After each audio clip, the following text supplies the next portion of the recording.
Good morning विद्यार्थी मित्रों। आज આપણે આંકડાશાસ્ત્રની અંદર ચેપ્ટર 4 સામાયિક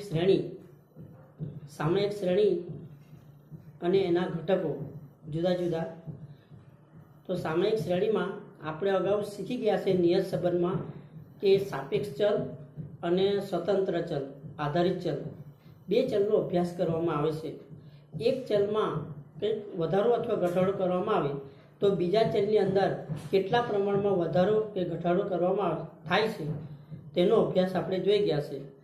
જ્યારે સામાયિક શ્રેણીમાં સમય અનુસાર જુદા જુદા સમય અનુસાર કેટલા પ્રમાણમાં ફેરફાર થાય છે તેનો અભ્યાસ આપણે સામાયિક શ્રેણીમાં કરવાનો છે। એમાં સામાન્ય રીતે દીર્ઘકાલીન વધઘટ એટલે કે લાંબા ગાળાનો સમય અનુસાર કેટલા પ્રમાણમાં ફેરફાર થાય છે, તદુપરાંત ટૂંકા ગાળામાં ફેરફાર કેટલા પ્રમાણમાં થાય છે, તદુપરાંત મોસમી વધઘટ મોસમ પ્રમાણે જુદા જુદી મોસમ હોય એ પ્રમાણે કેટલા પ્રમાણમાં વધારો અથવા ઘટાડો થાય છે। ચક્રીય વધઘટ કોઈક વાર આકસ્મિક કારણોને લીધે ચક્રીય વધઘટ પણ થાય છે। તેજી મંદી આવતી હોય, ધરતીકંપ આવતો હોય તેવા સમયે ચીજ વસ્તુનો ભાવ વધતા ઓછા પ્રમાણમાં હોય તેનો પણ અભ્યાસ કરવામાં આવે છે। તો આ રીતે સામાયિક શ્રેણીની અંદર આપણે દીર્ઘકાલીન વધઘટ, સામાયિક વધઘટ, મોસમી વધઘટ, ચક્રીય વધઘટ વગેરેનો અભ્યાસ આપણે કરવાનો છે। તો પહેલાં આપણે જોઈએ કે સામાયિક શ્રેણીનો અર્થ। અમુક સમયાંતરે એકત્રિત કરેલી અને સમય અનુસાર ગોઠવવામાં આવતી આંકડા કે માહિતીને સામાયિક શ્રેણી કહેવામાં આવે છે। સામાયિક શ્રેણીમાં સમય સાથે સંબંધિત ચલની કિંમતો હોય છે। આવા ચલની લાંબા ગાળાની કિંમતનો અભ્યાસ કરવામાં આવે તો તેના ભવિષ્યમાં આ ચલની કિંમત શું થશે તેનું અનુમાન મેળવી શકાય છે। આવા પૂર્વાનુમાન ભવિષ્યનું આયોજન કરવામાં ખૂબ જ ઉપયોગી નીવડે છે। દાખલા તરીકે કોઈ વિસ્તારની વસ્તીના આંકડા દર્શાવતી સામાયિક શ્રેણીનો અભ્યાસ કરવાથી તેમાં થતા ફેરફારોની દિશા, પ્રમાણ અને તરાહ જાણી શકાય છે।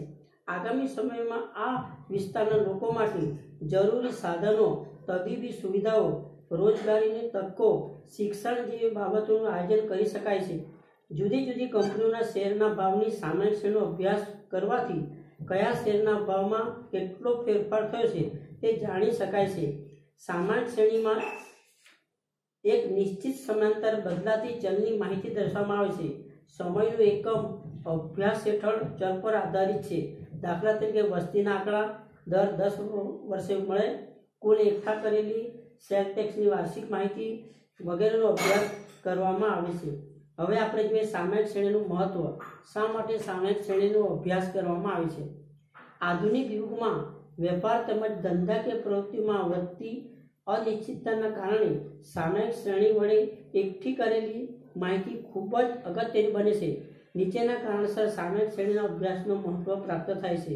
પહેલું મહત્વ છે ભૂતકાળની માહિતી પરથી શ્રેણીની કિંમતમાં થતા ફેરફારોની દિશા અને તરાહ જાણી શકાય છે।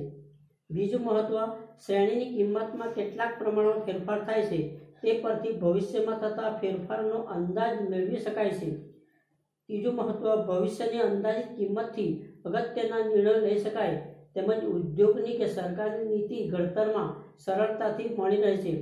ચોથું મહત્વ બે અથવા તેથી વધુ ઉદ્યોગપતિઓ અથવા સરકારી સંસ્થાઓ તેમના દ્વારા મેળવેલી સામાયિક શ્રેણીની માહિતીનો તુલનાત્મક અભ્યાસ કરી શકાય છે। હવે સામાયિક શ્રેણીનો ઉપયોગો। સમય સાથે બદલાતા સામાયિક શ્રેણીના ચલમાં આવતા ફેરફારો કોઈ એક વિશિષ્ટ કારણસર થતા નથી। સામાયિક શ્રેણીનો ચલ અનેક પરિબળોના આધીન હોય છે અને તે બધા પરિબળોની અસર આપેલ ચલ પર થતી હોય છે।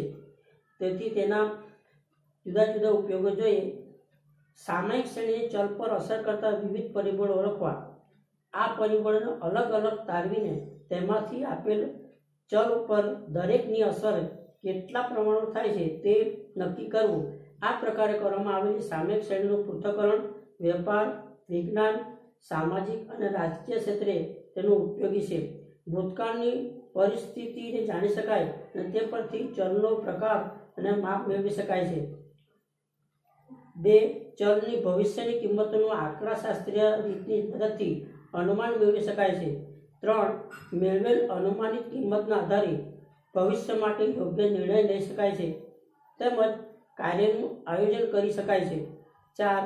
જુદા જુદા સ્થળે અથવા સમયે આપેલ સમયમાં થતા ફેરફારોનો તુલનાત્મક અભ્યાસ કરી શકાય છે. 5. ભૂતકાળની કિંમત પરથી મેળવેલ અનુમાનિત કિંમતો અને વર્તમાન કિંમતની તુલના કરી જો કોઈ તફાવત જણાય તો તેનું કારણો પણ શોધી શકાય છે. સામયિક શ્રેણીના ઘટકો હવે જોઈએ આપણે. સામયિક શ્રેણીની અંદર જુદા જુદા ઘટકો આ પ્રમાણે છે. પહેલું છે દીર્ઘકાલીન ઘટક. સામયિક શ્રેણીના ચલમાં ખૂબ જ લાંબા સમયગાળામાં જે ચલન જોવા મળે તેને દીર્ઘકાલીન ઘટક અથવા વલણ કહેવામાં આવે છે. આંતરરાષ્ટ્રીય બજારમાં રૂપિયાનું ઘટતું મૂલ્ય, મોબાઈલ ફોનનો વધતો વપરાશ, દેશની વસ્તીનો વધારો વગેરે દીર્ઘકાલીન વધઘટ કહેવામાં આવે છે. સામાન્ય રીતે 60 થી 70 વર્ષનો સમયગાળો ધ્યાનમાં લેવામાં આવે છે. ખૂબ લાંબા સમયાંતરે સામયિક શ્રેણીનું વલણ સ્પષ્ટ થાય છે.